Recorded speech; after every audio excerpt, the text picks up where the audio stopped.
আমরা যারা বাঙালি আছি তারা ইংলিশ উচ্চারণ একটু অন্যভাবেই করে থাকি, যেটা আসলে যারা নেটিভ ইংলিশ স্পিকার আছে তাদের থেকে অনেকটাই ভিন্ন হয়ে থাকে। যার কারণে কিন্তু আমরা যখন বিভিন্ন সিনেমা দেখি বা বিভিন্ন মুভি দেখি, তখন কিন্তু ইংলিশ যারা কথা বলে তাদের কথা আমরা বুঝি না। কেমন উচ্চারণ?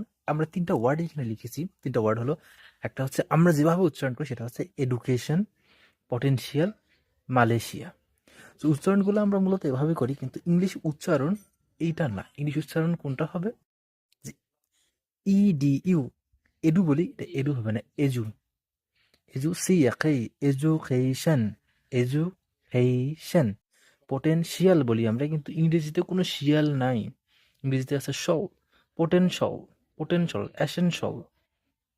তারপরে এটা আমরা যদি মালয়েশিয়া বলি, কিন্তু মালয়েশিয়া বলতে কিছু না, মালয়েশিয়া, ইন্দোনেশিয়া, মালয়েশিয়া, ইন্দোনেশিয়া। তেমন হচ্ছে রাশিয়াকে আমরা রাশিয়া বলবো না, রাশিয়া।